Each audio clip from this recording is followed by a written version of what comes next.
Bismillahirrahmanirrahim.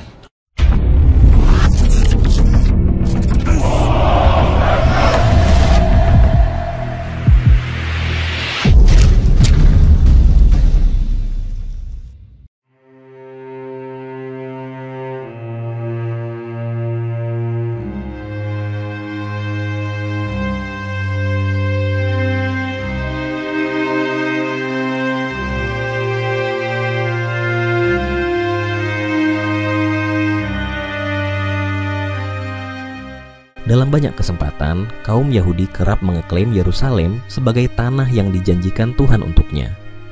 Biasanya, mereka merujuk pada dalil dari teks Alkitab, terutama kitab Kejadian, Genesis. Salah satu ayatnya berbunyi, "Aku, Tuhan, akan mengadakan perjanjian antara aku dan engkau, Musa, serta keturunanmu turun-temurun menjadi perjanjian yang kekal. Akan kuberikan negeri ini yang kau diami sebagai orang asing, yakni seluruh tanah Kanaan akan kuberikan menjadi milikmu untuk selama-lamanya." Tanah Kanaan yang dimaksud adalah wilayah di sebelah barat sungai Yordan.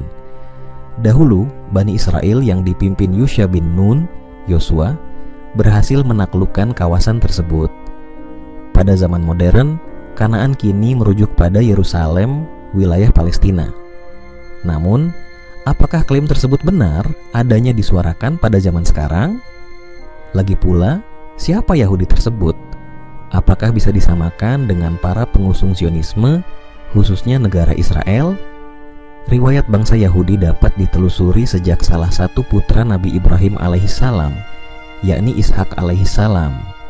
Beliau memiliki keturunan hingga Nabi Yakub. Nabi inilah yang bergelar Israel, sehingga anak cucunya disebut sebagai Bani Israel.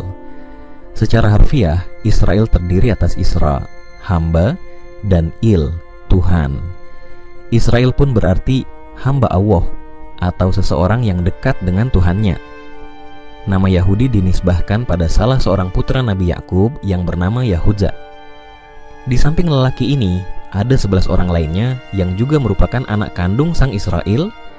Mereka adalah Nabi Yusuf alaihissalam, Benyamin, Ruben, Simeon, Lewi Yehuda, Issakhar, Zebulon, dan Naftali, Gad, serta Asher. Dari total 12 putra Yakub, muncul 12 suku bangsa Israel.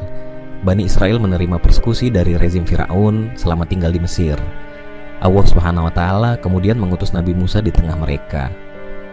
Saudara Nabi Harun alaihissalam itu lalu memimpin keturunan Nabi Yakub tersebut keluar dari Mesir menuju negeri yang diberkahi, Yerusalem.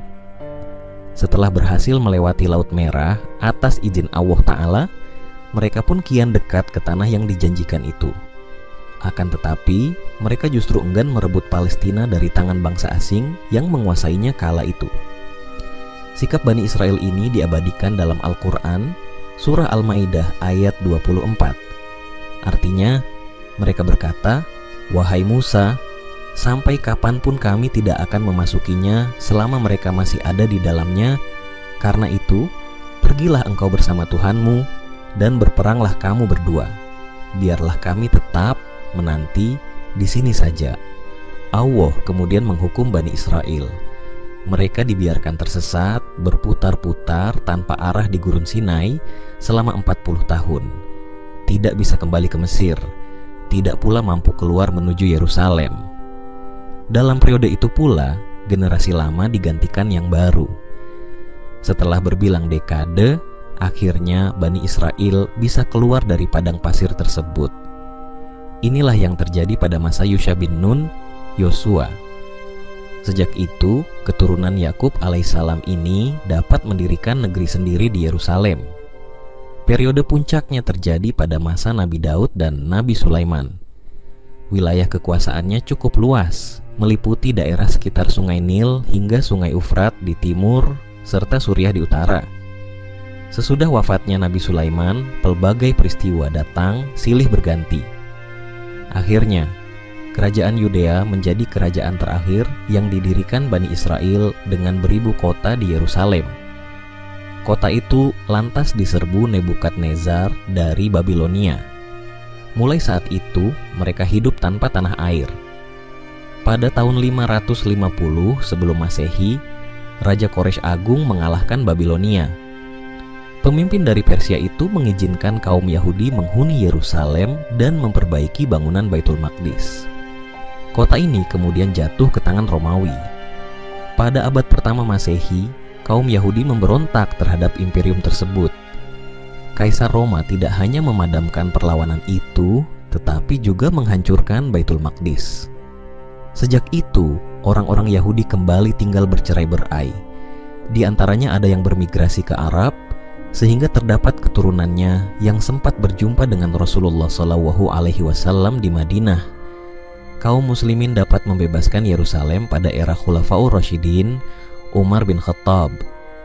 Oleh Amirul Mukminin tersebut, kota ini dibuka untuk seluruh umat, tidak hanya Islam, melainkan juga Yahudi dan Kristen.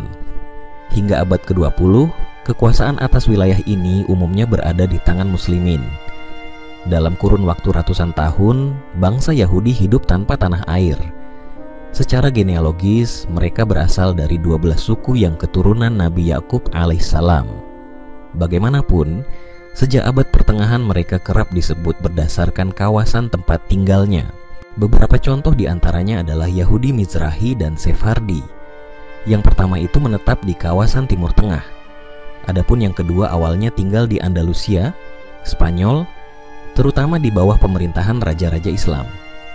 Sejak pecahnya Inkuisisi Spanyol pada abad ke-15, mereka pun pindah ke Turki, Afrika Utara, ataupun Yunani.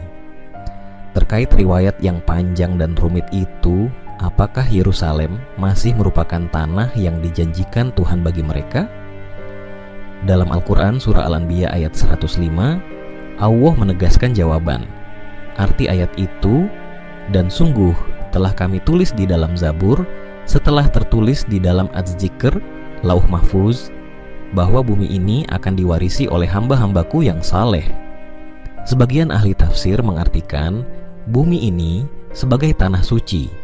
Dengan demikian, Yerusalem itu ditegaskan oleh Allah Ta'ala akan diwariskan untuk hamba-hambanya yang saleh. Apakah kaum Yahudi memenuhi kriteria hamba Allah yang saleh? Imran N. Hossein dalam Jerusalem in the Quran 2012 mengatakan, penegasan tentang kriteria tersebut bahkan sudah tercantum dalam kitab Zabur, yakni ayat Mazmur yang berbunyi, orang-orang saleh akan mewarisi tanah suci dan tinggal di sana selamanya. Maka menjadi logis bila kaum ini berulang kali terusir dari Yerusalem karena meninggalkan perilaku saleh. Dan Al-Quran pun menyebutkan beberapa contoh tabiat nirsaleh itu, semisal membunuh para nabi.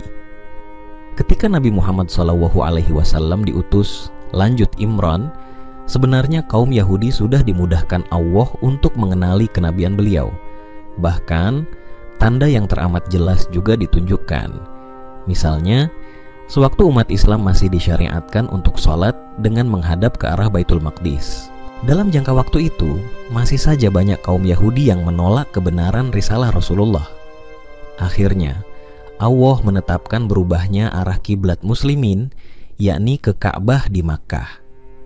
Sejak abad ke-20, gerakan Zionis internasional yang didirikan Theodor Herzl 1860-1404 berupaya merebut tidak hanya Yerusalem, tetapi juga seluruh negeri di antara Sungai Yordan dan pesisir Mediterania, Palestina.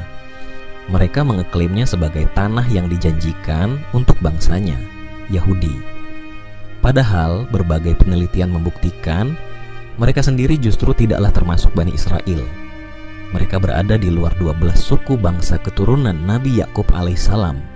Mereka adalah kaum Yahudi Ashkenazi yang nenek moyangnya berasal dari Asia Tengah atau Kaukasus, alih-alih Palestina. Keyahudian mereka pun didapat dari memeluk agama Yahudi.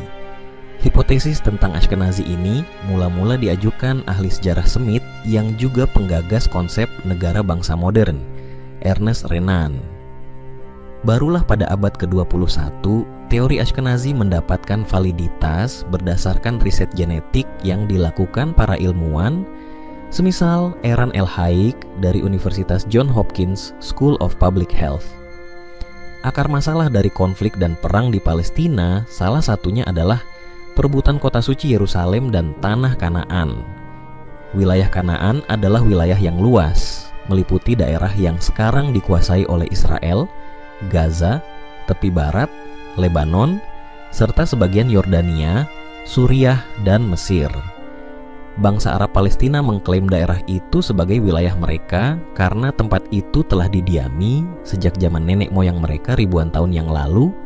Sebaliknya, bangsa Yahudi Israel mengklaim bahwa daerah itu adalah tanah yang dijanjikan oleh Tuhan hanya untuk mereka sebagaimana tercantum dalam kitab suci mereka. Itulah salah satu sebabnya kaum Yahudi dari Eropa dan sekitarnya berduyun-duyun datang ke tanah Kanaan, lalu menggusur dan mengusir bangsa Arab Palestina yang telah lama mendiami tempat itu. Benarkah klaim itu, atau itu hanya klaim sepihak? Mari kita pelajari lagi sejarah Yerusalem dan Kanaan. Kota Yerusalem pada mulanya disebut Yebus karena kota ini didirikan oleh suku Yebus sekitar 5.000 tahun yang lalu. Yebus merupakan bagian dari suku Kanaan. Suku Kanaan adalah keturunan dari Kanaan.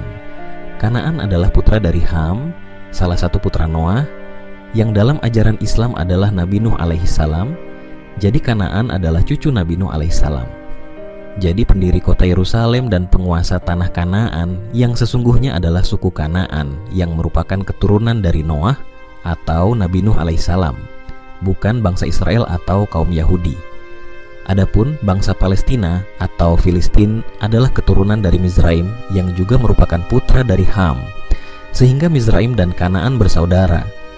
Jadi bangsa Palestina dan Kanaan merupakan keturunan dari Ham dan Noah atau Nabi Nuh alaihissalam. Barulah pada tahun 1003 sebelum Masehi, Raja David merebut Yerusalem dari suku Yebus. Raja David ini adalah rajanya kaum Yahudi. Dalam ajaran Islam, Raja David adalah Nabi Daud alaihissalam.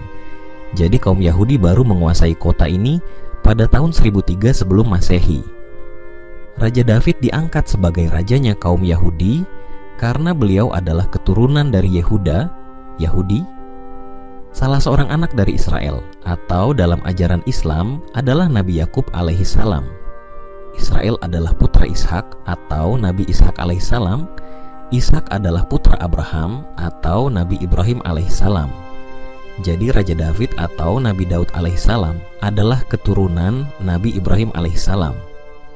Di kitab suci kaum Yahudi, Tuhan memang menjanjikan tanah Kanaan untuk mereka.